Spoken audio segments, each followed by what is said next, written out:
Oh, that's right, kids. First day on the job with the fancy new rock roosters. They're pretty comfortable. All right. This is going to be an interesting video because I'm going to talk about a couple different things here. First thing, I sneak peeked the other day. I'm going to show you the processing station here. Check this bad boy out. Oh, man, you ain't never seen anything like that. I guarantee it. You've never seen anything like this in your life. This is all custom built by a farmer. It's kind of a funny story. You could drop this thing out of the back of a semi and it would just bounce down the interstate, break your saw, but the stand would be good. So it's got all these little hidden Easter eggs. Got your extensions here, so you can get real wide. There's one on each end. There's my limits. I disregarded my limit screws there. Anyways, for some reason my new truck, because this piece here seams apart. Well, my new truck from here to there fits inside the tailgate, and I add that extra little thing. My tailgate won't close, so I've got that pulled out, but there's another wing here that comes out, so you can get real long. Adjustable feet for uneven terrain. This whole thing breaks down and folds flat. Really clever. It's got like this little guy to keep it from unrotating. It's got the pin there. Fully adjustable. These wings are adjustable, so you can get them just right. Repositioning all that. Got some shelves here to put your tools on. Guy even made up these deals. I didn't build this. I bought this off a dude. These things snap on to the edges. Oh, I'm doing this one-handed. And you can adjust those for however you want, you know. The saw, we had a different saw in here. We relocated for this saw, so I got the slider going. It's got a handle, big off-road tires. My new truck's so tall, it's kind of a bitch to get in, but the old truck, the tailgate was exactly at that height. So you just roll this thing up backwards, pick it up, it just rotates in and just slides right into the back of a pickup truck. I'll give this guy a shout out. Here you go. Manufactured by Dorhoot Welding Incorporated, Sioux Center, Iowa. There's his number. Now, the story on this is the guy showed up, we were framing a house, and he's like, I got a roller stand you should buy. And my old boss man here, he's like, nope, go away, we don't want any. And I was like, that looked pretty cool. And the guy actually came back a second time. And I was like, boss man, I'll pay half. You pay half, I pay half, and we'll get this roller stand here. And old boss man's like, okay, because he likes a good deal. Anytime you get a good deal, he's all about it. We got this thing, changed everything. This is like unbelievable having this thing here. Especially if I put this big saw on it. We used to just have a small miter. Now it's a game changer, but I got this big slider. It's an old school, you know, DeWalt, but put the 2x12s on there, get perfectly crisp cuts. Yeah, that's a jam right there, kids. All just built out of like stock. Thing weighs it's like a brick. But yeah, that's a great. I mean, look how huge that is. What's our length on this? How far can we get? This without the wings, without the extra wings. That's a 10 foot 3.5 supported. Almost a 15-foot total plus the wings. I mean, you're buying lumber longer than that. Here's my wing right here. He's just laying over here. I just had to pull him out. We don't use these very often. Sometimes with like siding or something. I don't know what we use those for. Anyways, that's that. Today, oh look, we got a wall, kids. We got a wall. It's not permanently installed, tacked in. Wind's starting to pick up, so I wanted to get this video shot real quick so to show you how we do this. So what we do, you put the story pole in, braced off, leveled, squared, plumb. You can see there's a string line going across. I pulled that about as tight as humanly possible without ripping the nail out of the ground. Once I do that, there's always a natural little bit of a sag. So we raise it up. I'm gonna hold this thing up as high as I can. You can maybe see I've raised that string up 3/4 of an inch, which is actually in reality probably going to give me a 1/2 inch crown because of the sag in the string. And then boss man holds the tape for me down here, and I individually measure. We've done the layout on this plate. Individually measure. I'm gonna have boss man come over here for a second.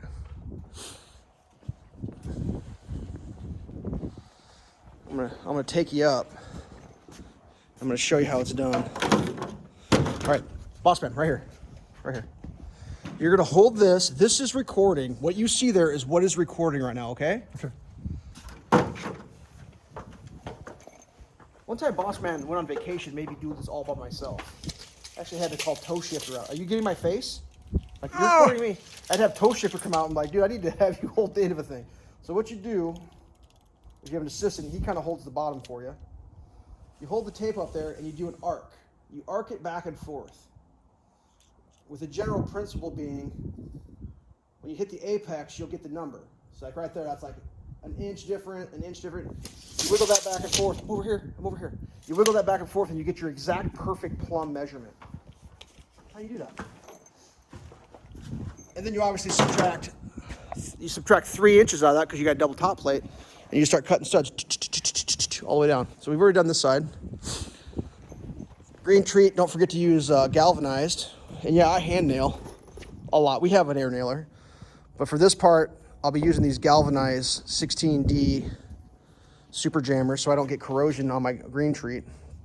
And you want your mind blown even more? That's right, kids. I pre-drill. Yep. You think you've seen craziness on this channel. You've never seen any craziness like a guy pre-drilling nails. Because I've had too much stuff split on me. Shoddy, crap, splitting, garbagey. So right now I've only got them toe-nailed in. And they're not even finished off. Just lightly tacked. We'll get those 2 on one side, 2 on the side, 1 on each side. Got the header going up across already. That's going to get a triple cripple right there going up to support. If that makes any sense. You throw these little temporary guys up there to hold it. Clamps, lots of clamps. If you're not using clamps when you're doing your framing, you're counting on sheetrockers to hide your mistakes. So this is what we run. These guys started with 2, that wasn't enough. Got 2 more. These are just Harbor Freight clamps. These things are good for quick emergency. They're not, you can't get much power out of them, but you can get the holy crank out of that with that thread. You can crank real hard.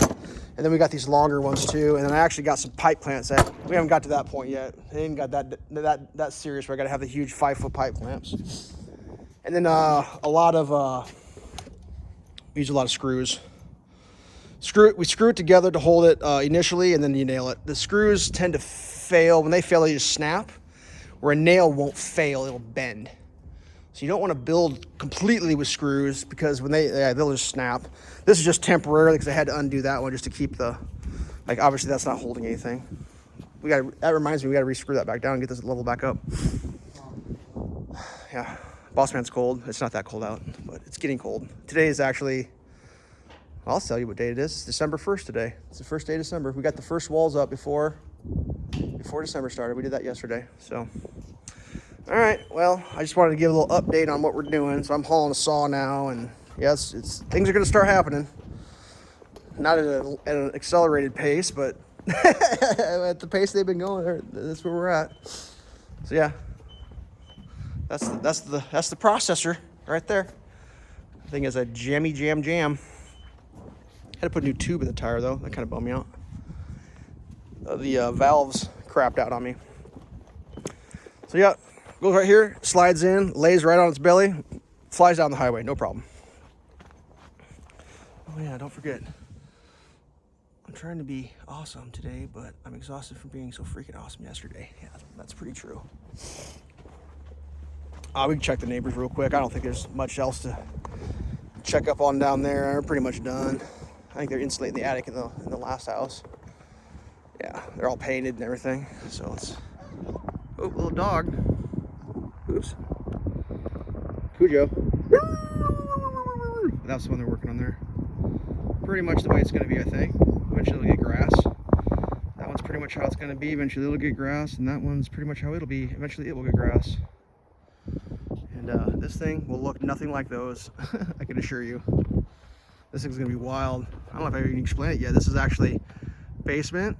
Then there'll be a story, and then there'll be another story with like windows out the back. The garage has a story above it with windows for the view. It's gonna be different. It's gonna take a while though, so whatever. That's where we're at. I need to get back to work because Boss Man's like, he's chomping now. He's been swinging a hammer. He's getting excited. Yeah, it blows people's minds that we nail stuff still. Like, I've been swinging a hammer since I was like, I don't know, old enough to hold a hammer, like 2 years old. So like, I can swing a hammer with the best of them. We used to go to trade shows and they'd have like, oh, test our hammer out, and I'd start swinging my hammer. I'm running this thing. We were using concrete. Ooh, let me widen this back out. And so they'll have a deal where, like, you know, they'll put a nail out and you can race. And me and my brothers, we used to go there and just put people to shame, get crowds. If I start swinging a hammer, crowds form. I swear to God, it does. Because, like, I mean, I haven't swung a hammer in a couple of years now, but, like, I could probably drive that 2 hits if I really tried. We might do some fun video hammer stuff. I mean, most people can't even swing a hammer. I can swing a hammer left-handed better than people can swing it right-handed, and I'm not even making that up. So, all right, we're out of here. Stay safe. Peace.